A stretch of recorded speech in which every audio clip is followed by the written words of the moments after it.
भाजपा प्रदेश अध्यक्ष मदन राठौड़ ने national Herald मामले में कांग्रेस के देश भर में धरने और प्रदर्शन करने की घोषणा पर कहा कि धरना प्रदर्शन करना उनका अधिकार है, पर उन्हें जमीन और फंड लूटने का अधिकार नहीं है।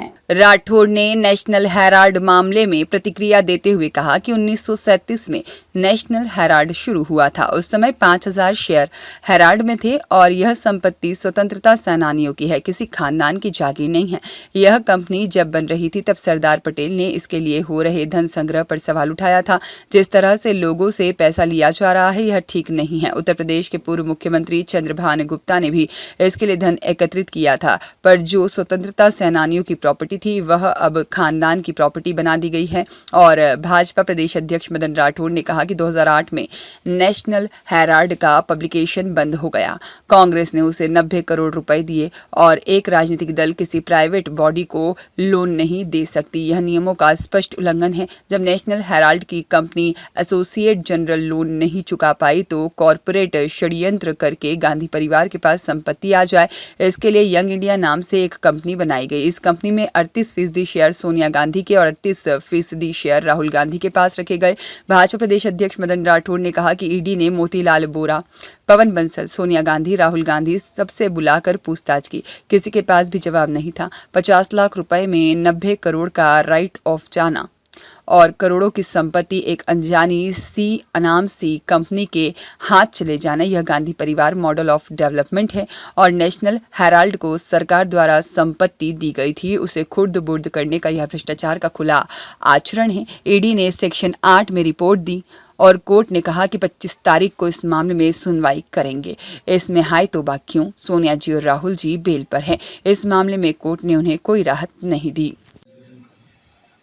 देखिए, पहली बात तो ये है कि आपने कहा ना कि हिंदू संस्थाओं में ये देखिए वक्त है, ये कोई धार्मिक स्थल नहीं है, ये धार्मिक स्थल नहीं है, ये अल्लाह को दी गई संपत्ति है।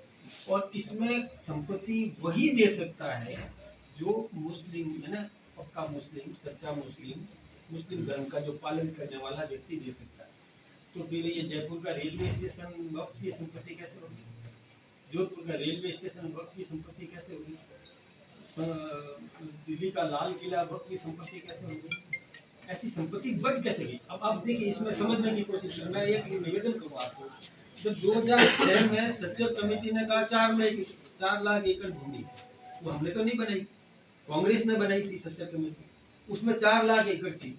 तो अभी 8 लाख एकड़ कहाँ से आ गई? ऐसा कौन मुस्लिम धर्मावलंबी है जो अपनी संपत्ति दे दे? ऐसा कौन है? आज मुस्लिम समाज बहुत कमजोर है। आज मोदी जी ने 4 करोड़ आवास दिए, उसमें से 3.25 करोड़ अकेले मुस्लिम समाज ने लिए। और जब आवास लेने के लिए मुस्लिम समाज प्रयास कर रहा है और ले रहा है, तो संपत्ति दान कर देगा। वो कहां से कर दिया? ये सारा ये कानून न्यायालय करेगा निर्णय। इसमें पहले न्यायालय के पास जाने की अनुमति नहीं थी, अनुमत नहीं था। एक तो बात ये हुई। दूसरा, जब ये आपने जो सवाल किया कि मुस्लिम समाज कैसे तय करेगा कि ये सच्चा मुसलमान है, इसमें देखिए, सच्चा मुसलमान का मतलब कोई वहाँ आदमी बिठा करके वो कोई जांच करने वाला नहीं। जो खुद ये समझता है खुद की संपत्ति है, उसका कोई वारिस देखो भूखा मरना नहीं चाहिए। उसकी पत्नी है, वो भी उसमें राजी होनी चाहिए। उसके बेटा बेटी है, वो भी उसमें राजी होना चाहिए। अब आप उनका पत्नी का हक छीन लो और दान दे दो। पहली बात तो कोई दान देने की आज स्थिति तो होनी चाहिए ना, अपनी संपत्ति दे। और यदि कोई महिला है तो उसका भी हमने जोड़ा कि वह भी खुश होना चाहिए, वो सब राजी होकर के और संपत्ति दे, तो कोई दिक्कत की बात नहीं। ये सब क्या हुआ कि जब हिंदुस्तान पाकिस्तान बना, वक्त कहाँ से शुरू हुआ? तब जो मुसलमान हिंदुस्तान में थे, जो पाकिस्तान चले गए, उनकी संपत्ति जो यहाँ छोड़ के गए, उसको वक्त की संपत्ति माना गया। वो अल्लाह को दे दी गई, अल्लाह को दान दे दी गई, जबकि वो संपत्ति सरकारी होनी चाहिए। दूसरी बात यह है कि जो हिंदू पाकिस्तान से भाग करके हिंदुस्तान में आए, उसका तो कब्जा मुसलमानों ने कर दिया। अब आप ये ऐसे कैसे चल सकता है? दोहरी व्यवस्थाएं कैसे चल सकती है? वहां भी कोई ऐसा ट्रस्ट बना देते हैं।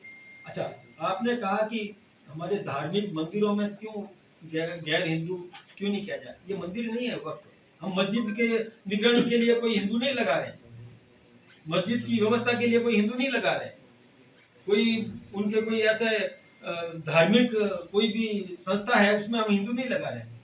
इसमें भी हिंदू वक्फ है, ये कोई धार्मिक संस्था नहीं है। ये वक्फ तो संपत्ति है जिसके गरीब पसमानदा मुसलमानों के हितों के लिए इसका उपयोग होना चाहिए, और यदि नहीं हो रहा है तो निगरानी के लिए हमने लगाया, उसके प्रबंधन में हमने नहीं लगाया। इस बात का तो क्लियरिफिकेशन आपके माध्यम से ही हो सकेगा जनता के बीच में। आप यदि मतलब जागरूकता से, ये मीडिया जो चौथा स्तंभ माना जाता है लोकतंत्र का, ये चौथा स्तंभ जब तक सहयोग नहीं करेगा तब तक उस गरीब मुसलमान का भी भला नहीं हो सकेगा। हम चाहते हैं वो गरीब मुसलमान भी मजबूत बने। देखिए देश समृद्ध हो गया, आज वो गरीब मुसलमान भी मजबूत हो जाता है तो क्यों वो मकान आवास के लिए और प्रयत्न करेगा। आज आप कभी देखो, जो ईद के समय में जाओ आप, तो ईद में ईदी लेने वाले मुसलमान की तरफ देखो तो वो कितना गरीब है, उसकी चिंता कौन करेगा? इस संपत्ति से उसका भला क्यों नहीं हो सकता है? मुझे ये नहीं समझ में आता कि ये क्यों ऐतराज करे। ऐतराज वही कर रहे हैं, मैं बताऊं आपको, जैसे कोई राज्यसभा का सांसद था। ब्यूरो रिपोर्ट, देश 24 एक्सप्रेस।